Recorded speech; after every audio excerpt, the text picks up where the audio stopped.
Hospital Association is urging Congress to act before the end of 2025 to renew enhanced premium tax credits that help Americans obtain coverage through the federal health insurance marketplace.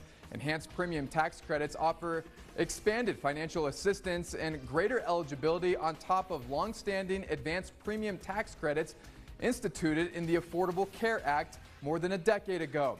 According to the Texas Hospital Association, if the credits are allowed to expire on December 31st of this year, an estimated 4.2 million enrollees nationally and around 1 million Texans face the loss of their marketplace coverage by 2034.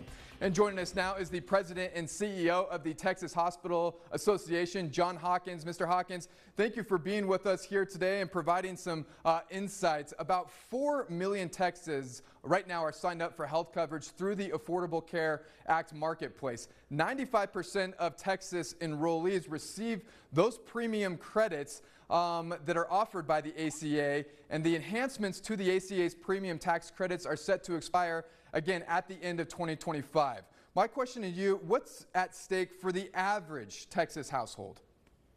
So again, thanks for having me, and I appreciate your interest in this very important issue. So you mentioned we potentially lose a million covered Texans over a period of 5 or 6 years if these credits aren't extended.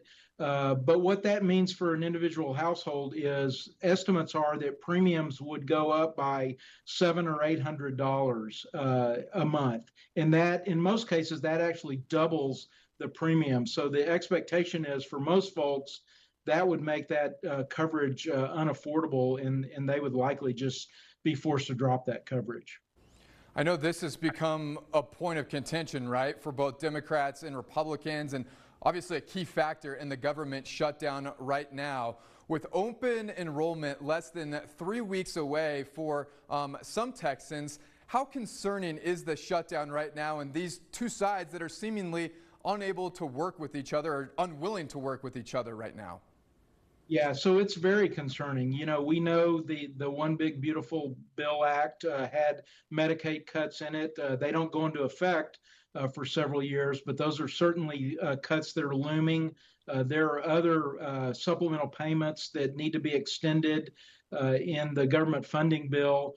So when you layer the loss of these tax credits on top of that, it's a very daunting picture for Texas hospitals. And we have to remember, too, even though the credits don't expire until the end of the year, those health insurers are doing their actuarial work right now to be able to price those plans and trying to decide whether or not they're going to offer products in the marketplace. So the time to act is right now, not allowing this to pend until the end of the year.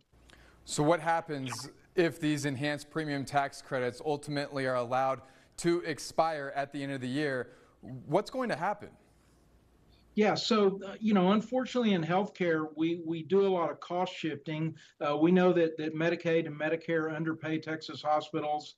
We know with an 18% uninsurance rate in the state, that uncompensated care or underpayment for care gets shifted onto other parts of the market. So in El Paso, that gets shifted to the county, tax payers that are supporting the hospital district there. It also gets shifted onto the private market, making health insurance for everyone less affordable because we're adding that uncompensated care cost onto those premiums.